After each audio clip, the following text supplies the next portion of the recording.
ইসলাম কতটা সহজ আপনাকে শুনলেই বুঝতে পারবেন।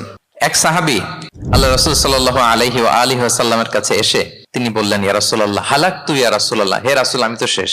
রাসূল সাল্লাল্লাহু আলাইহি ওয়াসাল্লাম বললেন, ওমা আহলাকা, কি হয়েছে তোমার? তো সে বলে, ওয়াকাআতু আলা ইমরাআতি ফি রমাদান, আমি তো রমজান মাসে দিনের বেলায় আমার স্ত্রীর সাথে মেলামেশা করে ফেলছি, একেবারে ফাইনাল মেলামেশা, আমার সিমেন আউট হয়ে গেছে বডি থেকে। এজন্য সে অস্থির হয়ে রাসূল সাল্লাল্লাহু আলাইহি ওয়াসাল্লামের কাছে আসলেন, ইয়া রাসূলুল্লাহ আমি তো শেষ, আমারে বাঁচান, আমারে বাঁচান। আমি আপনাদেরকে বোঝাচ্ছি হচ্ছে ফ্লেক্সিবিলিটি, ইসলাম যে কতটা ফ্লেক্সিবল এটা আগে মাথায় রাখেন, যে what is the essence of flexibility in ইসলাম।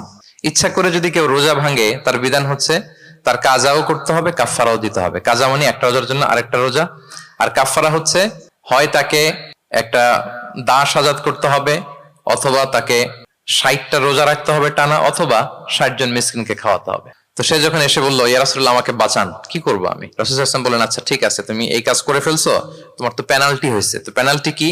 তো বলে যে, রাসূল সাল্লাল্লাহু আলাইহি ওয়াসাল্লাম বললেন যে তুমি একটা দাস আজাদ করে দাও। বলে, ইয়া রাসূলুল্লাহ এই সক্ষমতা আমার নাই, আমি দাস আজাদ করবো কোত্থেকে?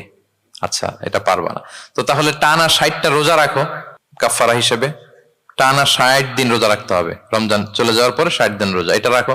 বলে, ইয়া রাসূলুল্লাহ এটাও পারবো না আমি। আচ্ছা এটাও যদি না পারো, তাহলে তুমি 60 জন মিসকিনকে খাবার খাইয়ে দাও। এবার সে বলে, ইয়া রাসূলুল্লাহ খাবারও খাওয়াতে পারবো না আমি, এই সামর্থ্য নাই। কি বিপদ! দাস আজাদ এটাও পারবা না, টানা 60টা রোজা এটাও পারবা না, 60 জন মিসকিনকে খাবার দিবা তাও পারবা না। তো কি আর করা, বসো এক পাশে বসো। বসে আছেন, উনি অন্যান্য কাজ সারতেছেন।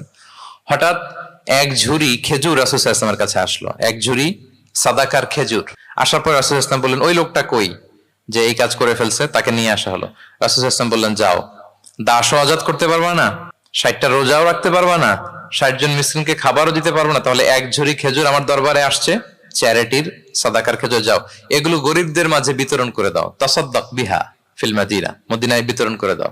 এবার সে বলে, আলা আফকারা মিন্না ইয়া রাসূলুল্লাহ, ইয়া রাসূলুল্লাহ আমার চেয়ে গরিব কাউকে দিতে হবে? রাসূল সাল্লাল্লাহু আলাইহি ওয়াসাল্লাম বললেন, হ্যাঁ গরিব কাউকে দিবা। বলতেছে, এই পুরো মদিনাতে আমার চেয়ে গরিব আর কেউ নাই। কি বিপদ! তোমার চেয়ে গরিব আর কেউ নাই?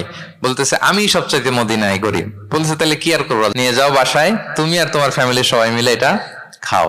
চিন্তা করেন, আসছিল পেনাল্টি দিতে, নিয়ে গেল এক ঝুড়ি, কথা বোঝা নাই, নিয়ে গেল এক ঝুড়ি খেজুর।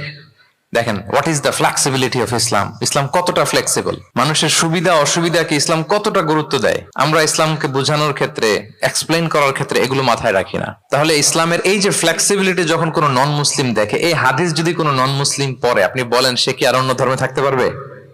যে একটা ধর্ম এত ফ্লেক্সিবল হয় কি করে, এত ফ্লেক্সিবল। এভাবে আপনি যদি দেখেন যে রাসূল সাল্লাল্লাহু আলাইহি ওয়াসাল্লাম খুব সহজ করে দিন ইসলামকে উপস্থাপন করেছে।